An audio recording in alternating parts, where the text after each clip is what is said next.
Bonjour à tous. Eh bien, merci de vous être connectés si nombreux sur ce webinaire. Donc, nous allons aborder un sujet d'actualité brûlante qui est la légalité, l'illégalité, les contraintes liées à l'usage de Google Analytics en relation avec l'exploitation des données personnelles. Donc, du coup, j'imagine que si vous êtes présent aujourd'hui, c'est parce que vous avez dû tomber sur les fameux articles qui faisaient référence à la décision, à la mise en demeure de la CNIL, hein, qui est tombée, je crois, de mémoire mi-février de cette année, et qui indiquait que elle avait mis en demeure en fait plusieurs gros sites de mettre en conformité Google Analytics qui de son point de vue en fait enfreignait un certain nombre de principes du RGPD sous un mois, ou à défaut c'était implicite en fait dans la décision en fait de changer d'outil. Étant donné qu'il y a un certain nombre à la fois de dimensions légales qui se superposent les unes sur les autres, et étant donné qu'il y a un impact au niveau du fonctionnement technique des outils de tracking, en fait, il est un petit peu difficile de s'y retrouver, de savoir si on enfreint en fait la loi pour le coup ou pas, et on a du mal en fait à voir le cas échéant quelles sont les alternatives. Est-ce qu'il faut modifier des paramètres dans Google Analytics pour pouvoir le conserver, ou est-ce que théoriquement en fait l'usage de Google Analytics est tellement incompatible avec les règles du RGPD et pas que, au point qu'il faille changer d'outil, ce qui est le choix qu'ont fait un certain nombre de gros acteurs français, soit dans le domaine de l'e-commerce, soit au niveau des administrations, par exemple. Alors moi, j'ai commencé à me poser la question quasiment dans les termes dans lesquels on pose la question en fait aujourd'hui. En fait, il y a à peu près 2 ans, puisque il y a 2 ans, en fait, le 16 juillet de mémoire 2020, il y a eu un arrêt dit de Schrems 2, une décision en fait au niveau de l'Europe qui indiquait que les ponts, on va dire, juridiques qui permettaient de rendre compatible le RGPD européen avec la législation américaine en matière de protection de données et le Cloud Act américain, en fait, eh bien, ils venaient de sauter, ils avaient été invalidés. Et donc, du coup, c'est ce qui permettait, en fait, on ne le savait pas, mais de continuer à utiliser nos outils américains pour envoyer des emails, pour traquer nos campagnes publicitaires, pour mieux recibler nos campagnes publicitaires, ou simplement pour traquer l'audience de notre site. Et donc, du coup, théoriquement, depuis cette date-là, en fait, on est dans un espèce de no man's land, parce que théoriquement, stocker des données personnelles aux États-Unis, on reviendra sur les raisons techniques euh, qui liées à cela, est interdit. Et je vous avoue que moi, qui suis assez concerné par la protection des données personnelles, mais qui suis un marketeur, un spécialiste du marketing digital en fait en même temps, je vous avoue que je ne comprenais pas pourquoi il n'y avait pas plus de prise de position, de décision de la CNIL ou de discussion au niveau des experts du droit du numérique. Et puis finalement, là, les décisions de la CNIL en fait a rallumé en fait ces, euh, ces débats-là. Donc là, en fait, je vais essayer de progresser de façon un petit peu, d'aborder ces sujets de conformité de Google Analytics de façon progressive pour que vous voyez les différentes couches techniques, juridiques qui se superposent les unes sur les autres et qui font que vous pourriez ou pas être en conformité sur votre site. Alors, tout d'abord, il y a un premier point. Normalement, si jamais vous êtes inscrit à ce webinaire, normalement, vous devez être d'accord à peu près sur ce point-là. Vous savez en fait qu'avant de déclencher le tag de tracking Google Analytics, parce qu'il collecte de la donnée personnelle avec ses paramétrages par défaut, vous devez avoir l'autorisation de l'utilisateur. Donc vous devez recueillir le consentement de l'utilisateur. Vous savez, ce sont les pop-up qui s'affichent la première fois où l'on se connecte à un site et qui nous disent est-ce que tu veux tout accepter, tout refuser. En gros, est-ce que tu veux accepter les cookies, certains cookies ou pas du tout de cookies. Et si jamais on n'a pas l'autorisation explicite, c'est-à-dire que si l'utilisateur ne nous a pas dit explicitement oui, j'accepte, on n'a plus le droit de déclencher le tag Google Analytics par défaut, ainsi que tous les autres tags qui déclenchent le dépôt de cookies ou qui parviennent, avec du fingerprinting par exemple, à récupérer des données personnelles. Donc là, en fait, on a un premier enjeu, pardon, le Google Analytics par défaut, il collecte de la donnée personnelle et donc du coup il est soumis à consentement. Et si on ne veut pas qu'il soit soumis à consentement, il faut le déparamétrer, reparamétrer pour qu'il rejoigne la liste d'exemptions, la liste des outils qu'on a le droit de déclencher sans avoir besoin du consentement, du oui explicite au tracking de l'internaute. Donc ça fera l'objet du deuxième point de la présentation. Et puis en fait, on reviendra sur le transfert des données personnelles. OK, d'accord, vous avez récupéré le consentement de l'utilisateur, il vous a dit oui, votre Google Analytics s'est déclenché, ou alors vous étiez débrouillé pour qu'il rejoigne la liste des outils exemptés de consentement, mais vous collectez de la donnée personnelle. Et donc, du coup, là, on a un sujet parce que la donnée personnelle, elle est stockée pour le moment aux États-Unis.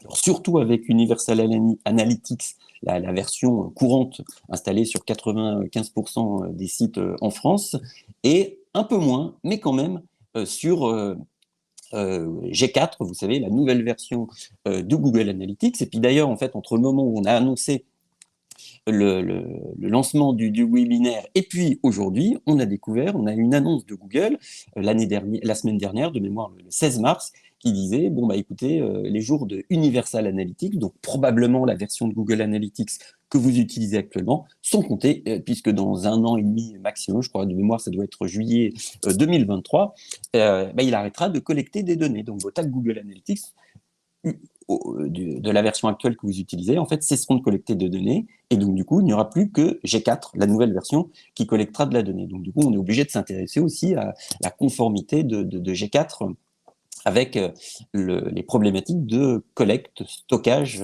traitement des données personnelles. Alors, si on veut, on va dire, éviter tout risque de confusion, et là, durant cette formation, en fait, on va parler des sujets vraiment très juridiques liés à la collecte de données personnelles, et on va faire abstraction d'autres sujets, mais qui sont aussi importants quand on parle de tracking, qui sont venus bouleverser l'univers du tracking l'année dernière et puis l'année d'avant. Donc là, on est sur la première colonne, hein, ce que j'ai indiqué, la CNIL, et la deuxième colonne et la troisième colonne, à savoir la fin du tracking par cookies tiers. Donc en gros, le fait que les navigateurs bloquent un certain nombre déjà de cookies aujourd'hui, surtout Safari, et que Chrome, Google a annoncé que d'ici, de mémoire, je crois qu'on avait un premier ultimatum à début 2021, ensuite ça a été reporté à mars 2022, puis maintenant il y a une nouvelle date parce qu'il n'y a pas de solution alternative. Chrome a dit qu'il allait refuser le tracking par cookie tiers. Donc ça veut dire que si vous avez lancé une campagne publicitaire et installé des tags de tracking, des perfs de cette campagne publicitaire, comme le Facebook Pixel par exemple, classique, sur votre site, eh ben, il sera bloqué à la fin de l'année 2022. Alors, les vendeurs de solutions disent que c'est sûr, à fin 2022, c'est la mort du tracking par cookie tiers. Et en réalité, moi, je pense qu'il y a une possibilité que Google, qui a déjà repoussé 2 fois l'échéance, la repousse encore une nouvelle fois. Donc, du coup, ça, on n'en parlera pas parce que c'est technique, ça n'est pas de nature juridique. Et puis, enfin, on a le problème du tracking sur les iPhones, le fait que depuis la mise à jour 14.5 de mémoire, du système d'exploitation qui fonctionne sur les iPhones, l'identifiant publicitaire n'est plus communiqué par défaut aux régies publicitaires et les régies doivent récupérer l'autorisation de l'utilisateur. Donc ça, ce sont des problèmes liés au tracking qui nous font perdre plein de données, mais ça, c'est très disjoint de ce dont on va parler aujourd'hui. On va se concentrer sur les problèmes liées à la conformité juridique. Donc, tout d'abord, donc du coup, c'est ce que j'expliquais au départ, vous avez un sujet sur le consentement. Vous vous souvenez, depuis 2018, depuis mai 2018, on est obligé, depuis l'entrée en vigueur du RGPD, on est obligé d'avoir une page qui décrit notre politique de protection, gestion, traitement des données personnelles, on est obligé d'avoir un DPO, etc. Ça, vous devez être assez sensibilisé à ça. Et à l'époque, on était juste obligé d'afficher un petit pop-up tout mignon, tout petit, en bas de l'écran souvent, et puis qui nous disait, bon, bah, à partir de maintenant, t'es traqué, qui ne dit mot consent, si jamais tu ne dis rien, et bah, tu vas être traqué. Sinon, tu vas bidouiller les cookies au niveau de ton navigateur si jamais vraiment tu ne veux pas être traqué. Depuis le 1er avril 2021, ça ne marche plus. Qui ne dit mot consent, bah, la règle en fait a complètement explosé. euh, l'internaute, donc vous êtes obligé d'afficher le fameux pop-up de recueil du consentement, tout accepter, tout refuser, paramétrer, etc. Alors les questions sont posées de façon plus ou moins biaisée, histoire d'avoir un oui de l'internaute, hein, vous êtes habitué à cela. On est obligé, avant d'être déclenché, quelques tags de tracking que ce soit, en particulier le Google Analytics par défaut, de récupérer l'autorisation de l'utilisateur. Si jamais l'utilisateur ne dit rien, il ferme la fenêtre. Si jamais l'utilisateur dit non, on ne peut pas déclencher Google Analytics. La conséquence de cela, c'est que du coup, vous perdez l'utilisateur dans les stats de Google Analytics. Si le tag JavaScript Google Analytics et puis les petits cookies qu'il dépose sur votre ordi, enfin l'ordi des visiteurs de votre site, euh, n'est pas déclenché, bah, du coup, le visiteur n'est pas compté. Donc, du coup, si on est en conformité, si on veut être en conformité avec la loi et si on a la version par défaut de Google Analytics dans sa version Universal Analytics, qui dépose des cookies, qui collecte de la donnée personnelle, on est obligé de soumettre le déclenchement de cette balise au consentement de l'internaute. Oui, je veux bien être traqué de l'internaute. Donc du coup, pour ça, on a besoin d'une CMP. Je suis passé un peu vite là-dessus. Donc, ce que j'appelais le pop-up, en réalité, c'est la partie émergée d'un système de gestion de recueil des consentements. Donc, les CMP, les Consent Management Platform. Donc, ce sont des services, la plupart du temps en ligne, auxquels vous vous abonnez, qui vous permettent d'installer le pop-up, mais surtout, après, qui vont récupérer, historiser les consentements ou les refus de consentement au tracking que vous avez collectés auprès des utilisateurs et qui vont garder une trace pour que, en cas de contrôle de la CNIL, bah, vous puissiez dire oui, nous, on a bien mis en place, non seulement on a le pop-up, mais on a aussi l'historique des refus et des acceptations des utilisateurs. Donc ça, c'est assez important parce qu'en fait, c'est pas juste le pop-up qui compte, hein, c'est aussi toute la machinerie qu'il y a derrière. Et d'ailleurs, en parlant de machinerie, déclencher un pop-up un petit peu comme les pop-up qui disaient si tu continues, euh, tu vas être traqué. Ça, techniquement, c'est rien du tout. Hein, c'est, je ne sais pas, 30 lignes de JavaScript.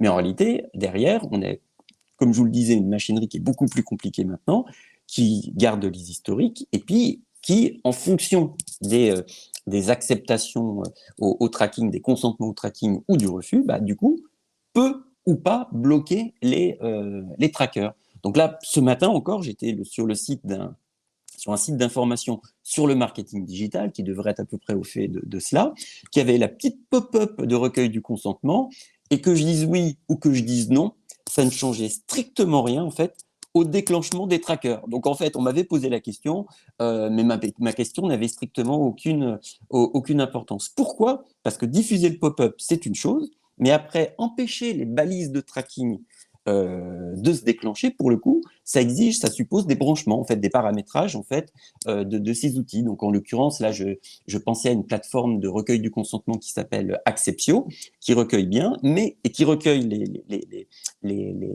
les acceptations, les consentements ou pas des utilisateurs. Mais si on ne la branche pas, si on ne lui permet pas de contrôler le déclenchement des tags via Google Tag Manager, mais ça pourrait être un autre système de gestion des balises, de tag management, bah, du coup, elle ne sert à rien. Pour le coup, elle a enregistré les consentements, mais si elle n'empêche pas, si elle ne dit pas à Google Analytics, à Google Tag Manager, ne déclenche pas Google Analytics, ne déclenche pas le pixel Facebook, bah, pour le coup, ça ne sert quasiment à rien.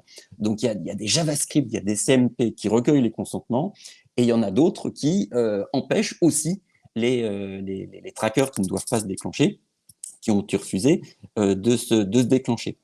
Et ces CMP, grosso modo, on en a deux familles. La famille la plus courante, c'est une famille de services SaaS, vous savez, Software as a Service, en fait, des services qui fonctionnent en fait sur des ordinateurs distants. Donc, c'est le cas du système dont je vous parlais qui s'appelle Acceptio. Sur un des prochains slides, hein, j'ai une liste de plateformes de recueil du consentement. Donc, soit elle fonctionne clé en main, ça vous est livré clé en main, moyennement après paramétrage, hein, comme je le disais, mais ça fonctionne sur d'autres serveurs.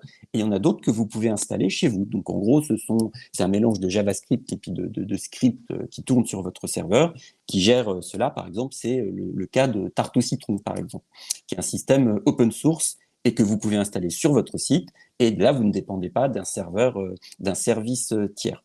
Donc ça, on a un premier sujet. Donc du coup, c'est de vérifier qu'on a bien installé une CMP d'une part, et comme je vous le disais, que la CMP fait son job, c'est-à-dire qu'elle empêche bien tout ce qui traque de la donnée personnelle de se déclencher. Et par exemple, si vous avez, parce que ça c'est un cas que j'ai vu par exemple lors d'une étude que j'ai réalisée sur la conformité des sites des candidats à l'élection présidentielle, j'ai remarqué qu'il y avait plein de systèmes qui traquaient de la donnée personnelle, comme par exemple le Facebook Connect ou des services de Twitter qu'on intègre sur son site, qui n'étaient pas bloqués lorsqu'on disait non, je ne veux pas être traqué. Donc il faut vérifier que la plateforme est installée et qu'elle bloque bien 100% des éléments, en fait, des trackers qui collectent de la donnée personnelle. Donc là, je vous ai donné quelques noms de solutions françaises qui sont à peu près avalisées par la CNIL. Donc normalement, vous êtes raccord. Si vous partez sur ces solutions-là, je suis désolé pour les autres. J'ai été obligé de faire une sélection. En fait, ce n'est pas une liste exhaustive. Donc Acceptio, dont je vous parlais tout à l'heure, Commander Hack, plutôt pour les sites un petit peu costauds, parce que la solution est un petit peu plus... Alors, elle est beaucoup plus riche en fonctionnalités, mais elle est aussi plus chère pour le coup. Faire un Smart, Didomi, et puis Tarte au citron, la fameuse solution open source, mais qui nécessite pas mal d'adaptation du code après derrière. C'est moins prêt à l'emploi. Des solutions pour le coup étrangères. Hop, on avance pour les CMP. Donc du coup là, on a paramétré un système de recueil du consentement pour le coup au tracking. Mais du coup, comme je vous le disais, dans la version par défaut de Google Analytics, on collecte beaucoup de données personnelles et on n'a pas le droit de la déclencher avant d'avoir eu le consentement de l'internaute. Comme je me suis laissé dire qu'il y avait bien, suivant les sites, 50%, 40%, 30% des utilisateurs qui refusaient d'être traqués, bah, du coup, ça pose un problème parce que du coup, Google Analytics, dans ces cas-là, bah, du coup, passe à côté de 50%, 30% du trafic. Donc, du coup, on aimerait bien pouvoir déclencher Google Analytics sans avoir le consentement de l'utilisateur. Et donc, du coup, pour ça, il faut qu'ils rejoignent la liste d'exemptions de consentement des trackers. Alors, sur le site de la CNIL, vous avez un certain nombre de sites qui ont déposé des dossiers et qui, si vous activez certaines options, en fait, sont bien exemptés du consentement. Vous ne trouverez pas Google Analytics. Alors, mais je vais vous expliquer comment nous, dans notre agence Neodia, en fait, on se débrouille pour que Google Analytics se rapproche le plus possible de ces critères d'exemption. Donc, du coup, et si jamais, en fait, vous n'êtes pas à l'aise avec ça, vous pouvez faire comme un certain nombre d'entreprises, petites ou grandes. D'ailleurs, je vous expliquais que j'avais réalisé une étude de conformité sur les sites des candidats à l'élection présidentielle. On en a 6 sur les 12 qui ont installé la solution là que j'ai indiquée, dont j'ai indiqué le nom dans le petit bloc bleu en bas du slide, qui est Matomo. J'étais très surpris parce que vous ne la connaissez probablement pas, hein, parce qu'elle n'a pas forcément une très forte notoriété. Et là, depuis quelques temps, je la vois de plus en plus souvent sur les sites. Et là, du coup, bah, non seulement cette solution-là peut être déclenchée sans consentement, et en plus, au miracle, attendu que les données sont stockées sur des serveurs européens, français, je crois, bah, du coup, on résout en même temps le problème en fait du stockage des données personnelles. Donc ça, c'est une vraie alternative. Hein. Nous, la plupart du temps, ce que nous demandent nos clients, c'est de conserver le même outil historique, l'outil historique Google Analytics, et de le rendre le plus compatible possible avec cette liste d'exemptions. Mais il y a un certain nombre d'entreprises qui ont fait le choix de changer d'outil. Donc là, je vous ai indiqué aussi les noms d'autres outils. Alors, pour comprendre ce que c'est que cette histoire de liste d'exemption, Carole me dit, vous allez trop vite. Alors, en fait, je surveille le minuteur. Là, en fait, j'en suis à 18 minutes. Et je vous propose, je vais essayer de ralentir du coup, et puis on va prendre 5 minutes de plus. Je vous propose de me poser les questions du coup sur ce que j'ai peut-être mal défini. Ou sur les passages sur lesquels je suis passé trop vite. Et du coup, posez-moi les questions et puis j'essaierai d'y répondre à la fin. Donc, sur cette histoire de liste d'exemption, donc du coup, peut-être que je reformule en simplifiant. Je veux déclencher Google Analytics, malheureusement, auprès de chaque visiteur pour compter 100% des visiteurs de mon site. Ce que je ne peux pas faire dans sa version de base, puisqu'il collecte de la donnée personnelle et que je n'ai pas le droit de déclencher des systèmes qui collectent des données personnelles sans le consentement. Donc du coup, il faut qu'il se déclenche automatiquement sans consentement Et ça signifie en termes techniques qu'il rejoint la liste des outils qui sont exemptés de consentement. Donc, il rejoint la liste d'exemption. Pour comprendre la différence entre les deux, c'est que vous, peut-être que vous utilisez Google Analytics pour juste compter les visites, savoir si les visites qui viennent de Facebook vous rapportent plus de trafic que les visites qui viennent de l'emailing ou du référencement naturel. Et vous dites, mais moi, je ne collecte pas de données personnelles, j'ai juste des informations sur les visites. Et je n'ai pas les noms des visiteurs, je n'ai pas les adresses email des visiteurs sur mon Google Analytics. Oui et non, parce que Google Analytics, il collecte des données qui sont considérées comme étant des données personnelles. Donc vous dites, moi, c'est un outil d'analyse d'audience non personnel. Bah si, en réalité, pour le coup, ça l'est. Puisque au sens où l'entend la CNIL, par exemple, uniquement récupérer les adresses IP des utilisateurs, c'est considéré comme de la collecte de données personnelles. Vous récupérez, vous déposez un cookie avec un numéro de série, un identifiant unique qui est stocké dans le cookie, même si vous n'avez pas le nom de l'utilisateur, c'est considéré comme de la donnée personnelle. Et donc, du coup, vous ne traquez plus simplement les visites, mais vous traquez aussi les visiteurs et vous collectez de la donnée personnelle. Donc, du coup, tout l'enjeu quand on parle de liste d'exemption, c'est de transformer l'outil qui, par définition, du coup, collecte de la donnée personnelle, Google Analytics, en outil qui collecte de la donnée qui est grosso modo anonymisée. Et en plus, c'est ce que je vous ai indiqué, alors il y a tout un tas de conditions, je vous ai indiqué les principales, pour qu'un outil, Google Analytics en l'occurrence, puisse prétendre faire partie de la liste d'exemption, il faut que les cookies soient anonymisés, il faut que les données ne soient plus utilisées par le site visite, il faut que les données ne soient utilisées que par le site utilisateur, donc vous l'éditeur du site. Il ne faut pas du coup en particulier que Google puisse, pour améliorer ses services, accéder à vos données. Vous savez, c'est une des cases qu'on coche quand on installe la première fois Google Analytics. On dit à Google Analytics, oui, je veux bien partager mes données avec toi pour que tu améliores tes produits. Bah non, ça ce n'est plus possible. Il faut que les données soient effacées au bout de 13 mois. Puis du coup, vous allez dans l'écran de paramétrage de Google Analytics, vous savez, dans la partie administration, au niveau de la propriété. Et là, vous allez sur collecte des données personnelles. Et puis là, les choix que vous offre Google Analytics, de mémoire, ça doit être 36 mois, 24 mois, 14 mois de conservation des données. Sauf que là, c'est 13 mois. Donc, du coup, là, on a un sujet. La durée maximum autorisée par la CNIL, c'est 13 mois. Et évidemment, l'outil doit être compatible d'une façon générale, pour le coup, avec le RGPD. Donc, si vous voulez que Google Analytics, nous, c'est ce que l'on fait pour nos clients qui veulent conserver Google Analytics et limiter le risque en cas de contrôle de la CNIL, et j'insiste bien sur la notion de limite du risque. En gros, on peut paramétrer Google Analytics, mais en passant par Google Tag Manager, pour qu'il masque l'adresse IP qu'il récupère. Il faut bloquer les transferts vers des tiers. Donc, par exemple, si vous avez des échanges de données entre Google Analytics et Google Ads, pas bon du point de vue de la liste d'exemption. Et puis, enfin, surtout, parmi les principaux points, il ne faut pas conserver les données plus de 13 mois. Et ça, on est obligé aussi de passer par Google Tag Manager, puisque c'est ce que je vous expliquais dans l'écran de paramétrage d'admin de Google Analytics. Ça n'est pas possible. Il n'y a pas l'option 13 mois et moins. Donc, il faut passer par Google Tag Manager. Maintenant, il nous reste un élément essentiel, et ça, c'est évoqué dans la fameuse décision de la CNIL de février 2022, qui disait que comme Google crée un identifiant, un client ID propre à chaque utilisateur pour pouvoir le retrouver la prochaine fois il viendrait visiter le site, ça, c'est de la donnée personnelle et ça pose problème pour le coup à Google.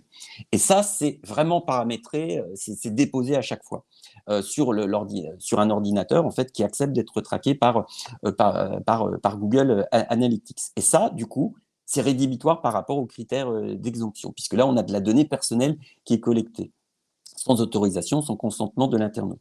Donc, il faut reparamétrer ce fameux cookie ou ce client ID pour qu'il ne soit plus complètement personnel, mais qu'il permette quand même de suivre ce que fait l'internaute au cours d'une même session, au cours d'une simple visite. Mais du coup, on n'aura plus la possibilité de le retrouver lorsqu'il reviendra sur le site puisqu'il n'aura plus d'identifiant unique. Donc ça, c'est le gros morceau quand on reparamètre Google Analytics, de brouiller, entre guillemets, ce client ID qui est très personnel et qui est lié à un cookie qui est déposé sur l'ordinateur de vos visiteurs.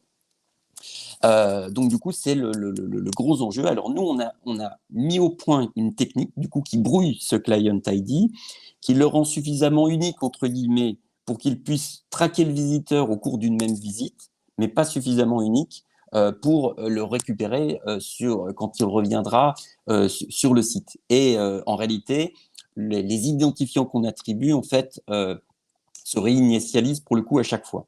Ça, normalement, et je dis bien normalement, en cas de contrôle de la CNIL, ça tente à démontrer que vous avez vraiment, vraiment fait des efforts.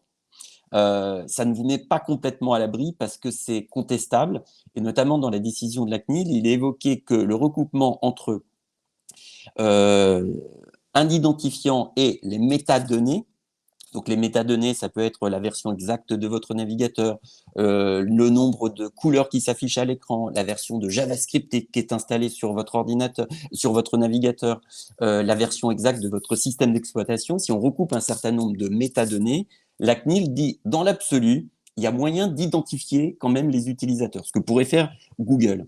Et donc, du coup, ça, c'est, du coup, entre guillemets, discutable. Moi, j'ai compulsé pas mal de documentation sur le sujet qui tente à démontrer que, avec les données dont dispose Google Analytics, si on vire, si on masque l'adresse IP et si on reformule, on brouille l'identifiant client, là, le client ID, normalement, on ne peut plus identifier les utilisateurs. Ce serait l'objet d'une discussion, pour le coup, avec la CNIL.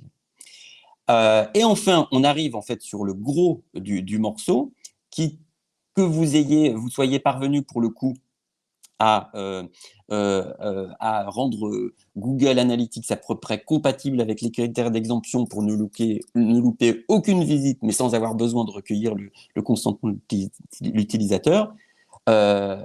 Vous êtes confronté quand même à autre chose, donc c'est pour ça que c'est important de dépersonnaliser toutes les données si vous voulez continuer à utiliser Google Analytics, c'est Schrems 2.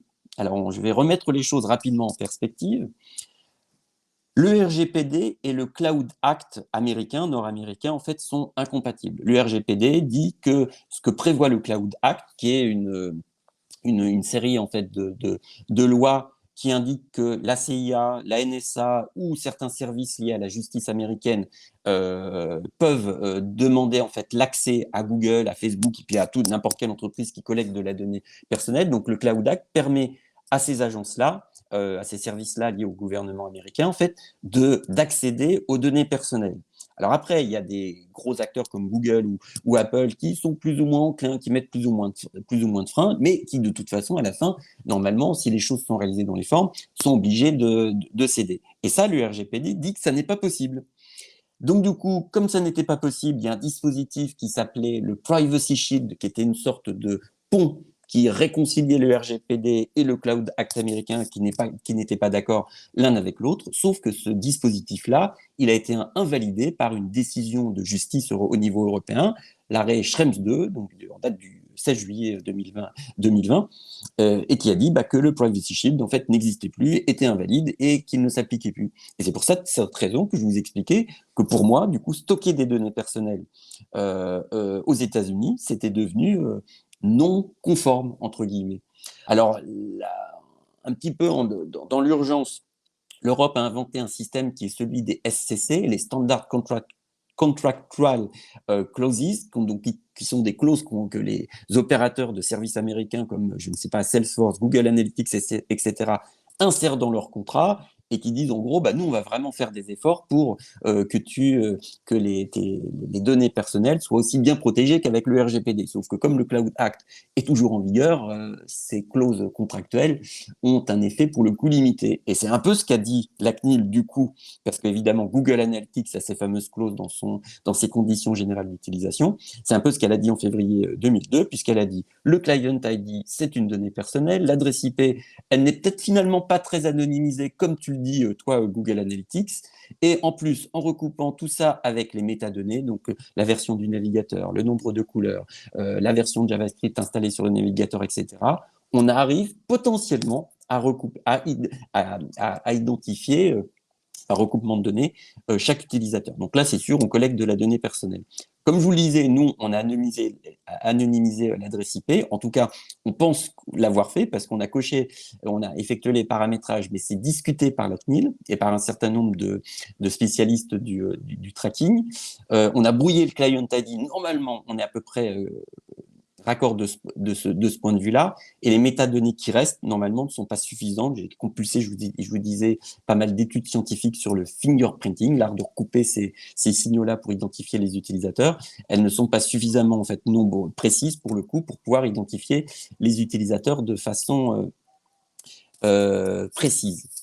Donc, là, les solutions pour vous, c'est quoi? Dans l'absolu, ça peut être de remplacer Google Analytics par une solution française. C'est ce qui vous fait prendre le moins de risques juridiques, ou de transformer Google Analytics en simple outil d'analyse des visites et non de tracking des visiteurs.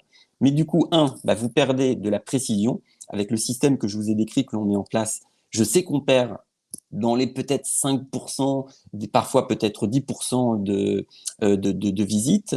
Vous perdez la possibilité de connecter Google Analytics à des plateformes de tracking publicitaire comme Facebook Ads et Google Ads, puisque vous n'avez plus le droit de recouper les données si vous voulez continuer à capter, à traquer tous les visiteurs. Donc, si vous voulez avoir un Google Analytics qui soit exempté de consentement.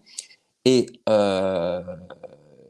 donc, du coup, c'est une solution, pour le coup, qui permet de faire mieux que d'autres, que la plupart des sites actuellement, mais qui n'est pas complètement exempte, pour le coup, de faiblesse. Ceci étant, quand même, bonne nouvelle, c'est que s'il y a des très gros sites, notamment des VP, enfin des gros sites d'e-commerce dans le Nord et des leaders de la distribution de cosmétiques sur Internet. La CNIL n'a pas donné les noms des entreprises qui avaient été interdites d'usage de Google Analytics dans l'arrêt, dans les décisions de février 2022. Mais pour le coup, ça a fuité un petit peu sur Internet. Donc, je ne veux pas donner les noms parce que ça ne sert.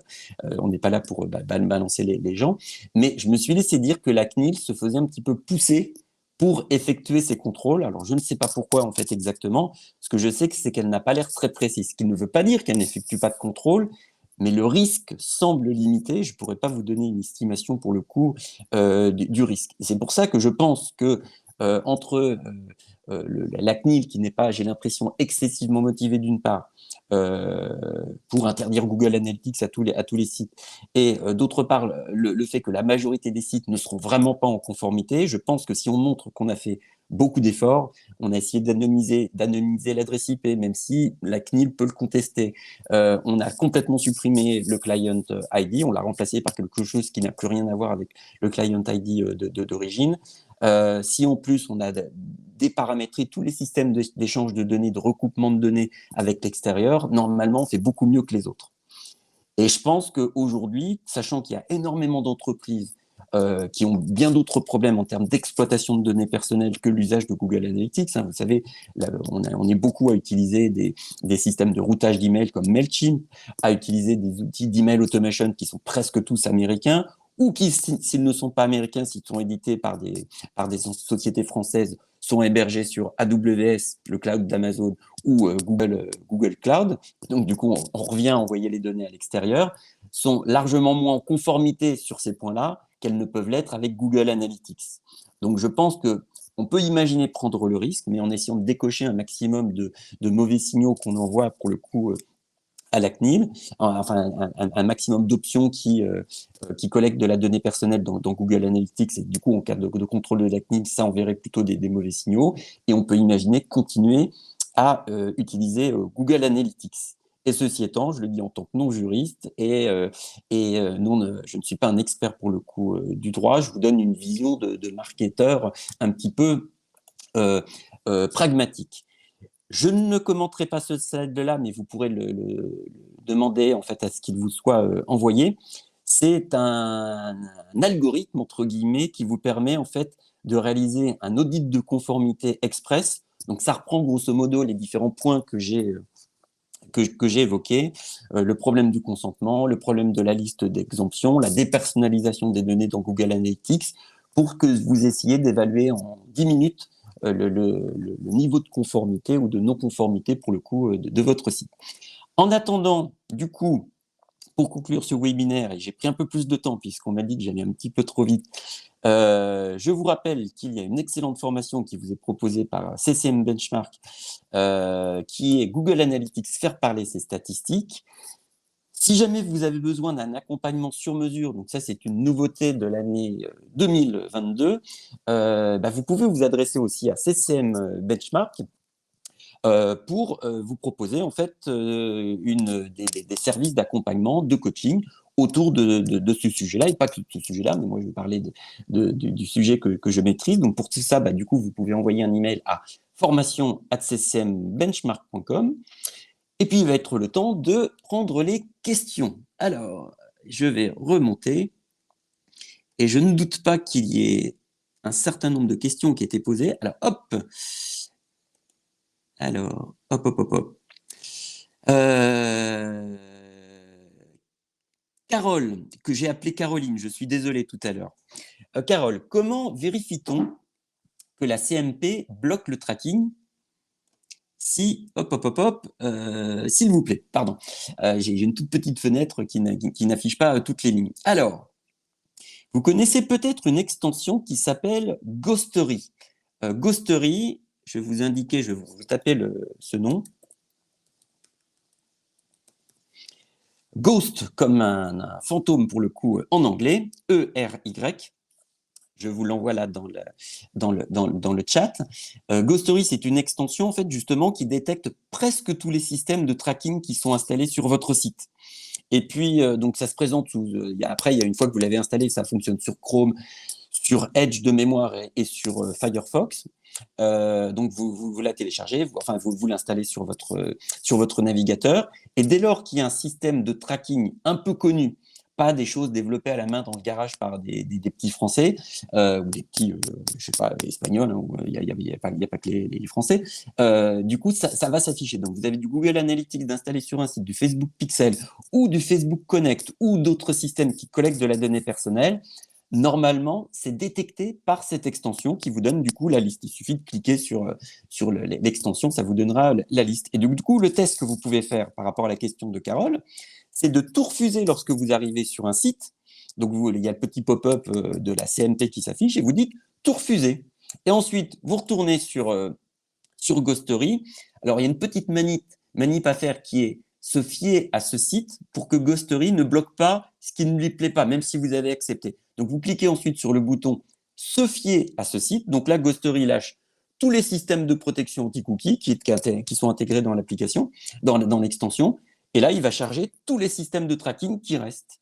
Si vous avez dit « Non, je ne veux pas être traqué à la CMP » et qu'il y a encore du Facebook Connect, du Google Analytics ou d'autres systèmes de tracking qui s'affichent, ça veut dire que la CMP n'a pas fait son travail, puisque Ghostery vous dit « Moi, tu m'as demandé de les accepter, je les accepte, mais je les vois bien et ils se sont déclenchés. » Hop, ça c'était une des premières questions.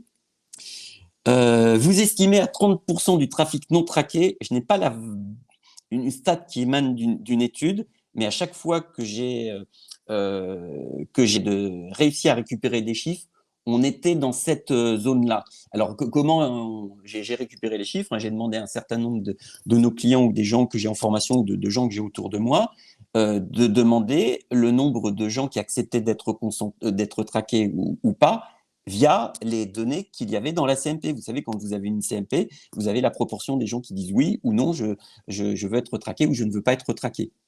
Donc ça, c'était aussi pour Carole. Hop, hop, hop, hop. Alors, là, je suis désolé, je suis obligé. Hop. Alors, il y a une remarque sur un des acteurs, une des CMP dont j'ai évoqué le nom tout à l'heure, et il y avait quelqu'un qui me dit elle n'est pas top cette solution-là, ça n'est pas leur métier de prédilection. Je ne sais pas, je ne me prononce pas, et du coup, je ne donne pas le nom de l'acteur, mais vous avez le droit de penser ça, tout à fait. Beaucoup d'éditeurs médias l'ont désactivé, donc du coup, cette fameuse solution, pour basculer sur une autre solution, je vous rejoins. Moi, lorsque je fais ma veille, en fait, j'ai vu ça, donc vous avez raison. Hop, je continue les questions. Euh, hop, hop, hop, hop. Carole qui me disait que j'allais trop vite. Je voudrais noter Matomo et les autres. Du coup, demander comment dire, la présentation ou demander à avoir accès à au webinaire en replay. Donc oui, ce sera possible. Donc du coup, vous récupérez la liste de cette façon-là. Encore une demande sur le replay. Voilà. Qui nous donne les adresses IP des utilisateurs que l'hébergement nous donne sont sous notre responsabilité. Je pense que oui. Là, on dépasse le cas de Google Analytics. Hein, vous savez, les fichiers, les fameux fichiers log, correspondent à un fichier plat, un fichier informatique, en fait, qui est stocké normalement, qui est généré par défaut, notamment, par exemple, sur un système, si vous avez un serveur comme Apache, et qui note tous les fichiers qui sont envoyés à un internaute. Donc, ça peut être les images, ça peut être les vidéos, ça peut être des animations, ça peut être juste le code HTML des pages. Et en face, on a l'heure de connexion, le navigateur, je crois, de mémoire, le user agent, et on a aussi l'adresse IP. Donc ça, c'est de la donnée perso. Et effectivement, si vous avez un hébergement aux États-Unis, pas chez OVH ou des acteurs français ou européens, ça peut potentiellement poser problème. Comment vérifie-t-on que la CMP Block Build Tracking, désolé, hop, hop, hop, j'ai le défilé du chat qui se réinitialise, hop, hop, hop. Que pensez-vous de Matomo? Je suis désolé, je ne bluffe pas, donc du coup, si je ne sais pas, je ne réponds pas. Je pense que ça doit être une solution sérieuse, puisqu'elle fait partie de la liste des outils exemptés de consentement, enfin exemptables de consentement si vous cochez les bonnes cases, un peu validés par la CNIL, et que je l'ai vu quand même se répandre sur un grand nombre de sites. Donc je pense que c'est une solution sérieuse. Au niveau au moins de la collecte, de la protection des données personnelles et des problèmes de conformité. Et en revanche, est-ce qu'elle est performante en termes de tracking, d'analyse d'audience? Je ne sais pas, je ne l'ai pas testé. Il faut également désactiver les fonctionnalités de publicité et de personnalisation dans les annonces GA. Si vous voulez être exempté de consentement et en cas de contrôle de la CNIL, malheureusement, je pense que la réponse est oui. Et vous avez de toute façon un autre problème, c'est que là, le problème, c'est plus GA, c'est plus Google Analytics, pardon, c'est Google Ads qui collecte de la donnée personnelle, qui est un de vos sous-traitants, et donc du coup, vous êtes responsable en fait du fait que les sous-traitants qui collectent de la donnée personnelle en votre nom sur votre site sont conformes au RGPD ou pas. Et donc je pense que la prochaine étape des conséquences du coup de la vraie application, de la vraie prise en compte de Schrems 2 par la CNIL, c'est qu'on va avoir des décisions concernant Facebook Ads, donc le Facebook Pixel, et puis tous les autres systèmes de tracking des conversions ou de ciblage en fait des données publicitaires. Hop, je vais avancer. Google ne va-t-il pas s'adapter au niveau européen? Alors, je ne suis pas Google et puis je ne suis pas Medium, donc je vais vous donner un avis très humble. J'ai le sentiment, enfin, Google en gros donne deux réponses. Il y avait un webinaire qui était donné par Google auprès d'un club de DPO, vous savez, les responsables de la protection des données personnelles dans les entreprises, il y a 2 semaines. Et grosso modo, moi je n'y ai pas assisté parce que je ne suis pas des DPO, enfin je ne fais pas partie de ce club de DPO, mais on en a fait un résumé assez détaillé. Grosso modo, Google avait deux réponses. C'était G4, donc la nouvelle version de Google Analytics qui va remplacer Universal Analytics, donc d'ici maximum 1 an et demi, ce sera la seule solution, mais vous pouvez l'installer déjà aujourd'hui sur votre site, a des fonctions de protection des données personnelles. Et je ne pense pas du tout qu'elle satisfasse la CNIL. Je m'avance un peu parce que je n'ai pas encore bien ouvert le capot pour regarder ce qu'il y avait sous le capot exact de G4. Je crois que le système d'anonymisation des adresses IP est beaucoup plus performant, mais comme la moitié de G4 se concentre sur l'analyse du comportement des utilisateurs, qu'il y a vraiment beaucoup de données utilisateurs dedans, et que je crois avoir compris, même s'ils ne le disent pas explicitement, qu'il y a du fingerprinting. Vous savez, fingerprint, c'est le fait de recouper les métadonnées pour identifier les utilisateurs et à partir de leur empreinte informatique unique. Et ils ne le disent pas, ils ne prononcent pas ce mot-là, qui est un gros mot dans l'univers du tracking, mais je crois avoir vu dans un des écrans de paramétrage qu'ils proposaient de passer du tracking par cookie au tracking par métadonnées. Donc moi, j'entendais fingerprinting. Donc j'ai le sentiment qu'on n'est pas sorti de l'auberge. La deuxième partie de la réponse de Google, des gens de Google Analytics au DPO, c'était il faut absolument qu'on fasse du lobbying, et on fait du lobbying pour faire changer la loi au niveau européen. Donc, en gros, recréer un privacy shield. Donc, je ne pense pas que du point de vue technique, ils revoient complètement leur copie. Un peu, G4 sera un peu moins incompatible, c'est mon avis, c'est comment dire, c'est subjectif. Et peut-être que je me trompe, mais voilà. Hop, hop, hop, hop, hop, hop. Alors, je prends une autre question. Excusez-moi, j'ai loupé le début et vous avez sûrement répondu à cette question. J'entends nos agences affirmer que Google Analytics est formellement interdit depuis quelques jours. Je ne suis pas juriste, donc je suis prudent. La décision de la CNIL, à laquelle je pense font référence les agences, a été interprétée par la presse comme Google Analytics est interdit. En réalité, pour ce que j'ai pu en comprendre, c'est une mise en demeure de se mettre en conformité avec le RGPD sous 30 jours. C'est ce que j'expliquais en fait au début rapidement. Donc, mise en demeure, c'est corrige ton Google Analytics pour qu'on ne puisse plus lire les choses qu'on lui a reprochées dans la décision que l'on vient de te rendre, toi le gros acteur de l'e-commerce, d'une. Et si implicitement, si tu n'arrives pas à mettre ton Google Analytics en conformité avec les faiblesses, enfin avec le RGPD que j'ai pointé en fait dans ma décision, et bah, dans ce cas-là, il pourra t'arriver des bricoles. Et peut-être qu'il y a des sanctions qui pourront te tomber dessus.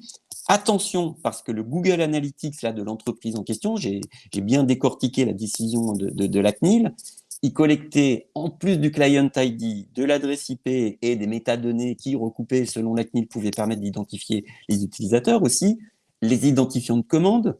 Je crois qu'il y avait aussi l'identifiant du client dans le système de ce gros acteur de l'e-commerce. Et il y avait pas mal de données personnelles que cet acteur de l'e-commerce injectait en dimension ou en métriques personnalisées, donc pas vos versions standards de Google Analytics, dans le Google Analytics, puisque vous savez qu'on peut injecter des données que Google Analytics ne collecte pas, lui, directement, pour le coup, par défaut. Donc, du coup, la barque était assez chargée. Donc, du coup, moi, j'ai évité d'aller sur ces détails-là dans ma presse, mais il restait quand même pour tout le monde trois problèmes. Le client ID, l'adresse IP, qu'on peut anonymiser théoriquement, mais c'est contesté par la CNIL dans la version Universal Analytics, et pour le coup, sur le coût du recoupement de métadonnées. Hop, est-ce qu'il est prévu que GA se mette en adéquation à jour avec le RGPD? J'ai répondu à une question qui rejoignait cela. Pour info, Laurent nous dit, de Laurent Futin, j'utilise Matomo. Alors hop, je descends un petit peu. J'utilise Matomo Analytics et c'est une très belle alternative à GA. Donc là, on dit du bien d'une solution, ça me va bien. Il y a des liens traqués, un tag manager, de bons retours d'analytics, data stockée à Frankfurt am Main, à Francfort en Allemagne. Je suis désolé, mon fil de questions est encore remonté tout en haut.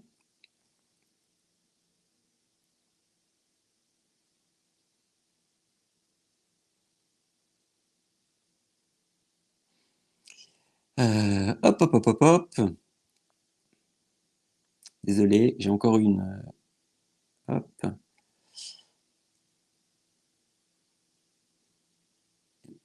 Un problème pour lire. Hop. Et donc, nous arrivons à la fin des questions de la session de questions-réponses. Donc, n'hésitez pas à me contacter si vous arrivez à me trouver sur LinkedIn.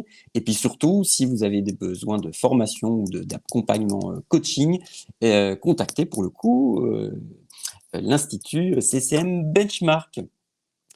Merci à tous, vous étiez très nombreux. On a prolongé un petit peu la session. Je suis désolé, en fait, on a explosé un petit peu le temps, mais je pense qu'il y avait, c'était justifié. Et puis, bah, du coup, bah, mais merci infiniment d'être restés pour tous ceux qui sont restés. Et bah, une prochaine fois autour de ces problématiques de tracking et de conformité avec les législations en matière de protection des données personnelles.